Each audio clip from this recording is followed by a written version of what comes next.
Well, imagine like living in a place where they invented democracy. Like you're walking around Greece, you're like, you guys invented democracy right here? Sports. You invented pancration. Yo, they're like meeting her and her fam. I'm like, oh, you guys are like Chinese people of the West. You claim everything. You said you invent, and it's like true. And like, you have your own astrological system. I'm like, yo, y'all are the light skin answer to. Well, y'all are Western Chinese people to me. Do you have you ever heard of a book called The Immortality Key? No.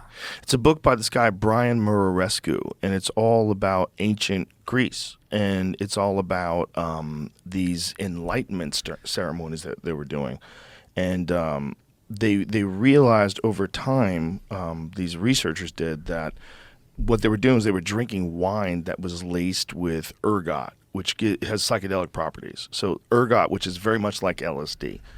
So it's real similar. So they were tripping balls. So this is where they invented all these things. This is where they had the Eleusinian mysteries. Like all these different people from all over the world would come to have these experiences with these people and drink this wine. And that's what they're doing. They're tripping balls. And that's how they invented That's everything. how they invented democracies. They invented so many aspects of society. Yeah. And so many philosophers were a part of that made quotes that we still use today. Yeah, the foundation of our language, the foundation of Western thought it's all Greek. Foundation of democracy. Yeah. It's really wild that they did all that while they were most likely high on some sort of a psychedelic.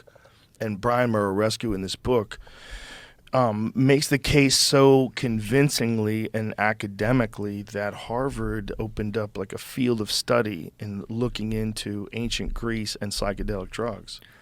And so this whole Eleusinian mystery thing, this like Eleusinian school that they would, all that was like, these people were most likely at least some time while they were there tripping balls.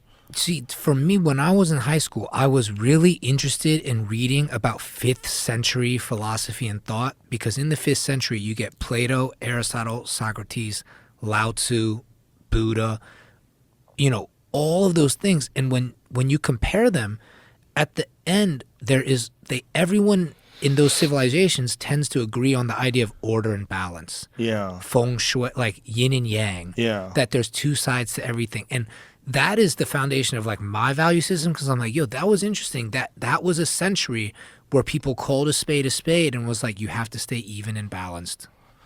Yeah.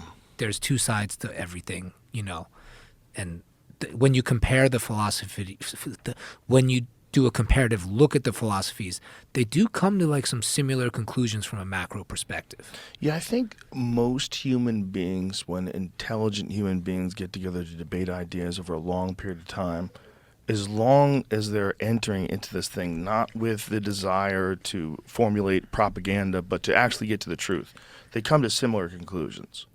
Yeah, if you eliminate ego and the desire to win, you take that out, you have similar. And that's, with society, it would be really cool if we took out the desire to win, because I think that's just, you can't.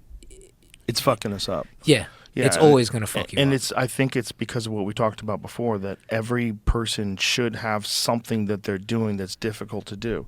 Because if you don't have something that you're doing that's difficult to do, you try to look for competition in everything. Yeah. You try to look for competition socially with your neighbors. You try to look for competition with, this bitch. Like everybody's got like a thing they're doing. Like it gets in the way. And if you do something where you compete against yourself and your own will, I think it quenches that. Yeah. And like you were saying, the people that are like, fuck yeah, America's the best, like they're holding us back. It's pride. Every country feeds you pride is a drug to just like, because then they can manipulate you if we have a collective pride. And also, America's the fucking best. So you can suck it. Everybody can suck it. See? Yeah. It's fun to say. That's part of the problem. It is fun to say. That's fun to say. Yeah. America's the best. You can suck it. Episodes of the Joe Rogan Experience are now free on Spotify. That's right. They're free. From September 1st to December 1st, they're going to be available everywhere. But after December 1st, they will only be available on Spotify, but they will be free. That includes the video. The video will also be there. It'll also be free.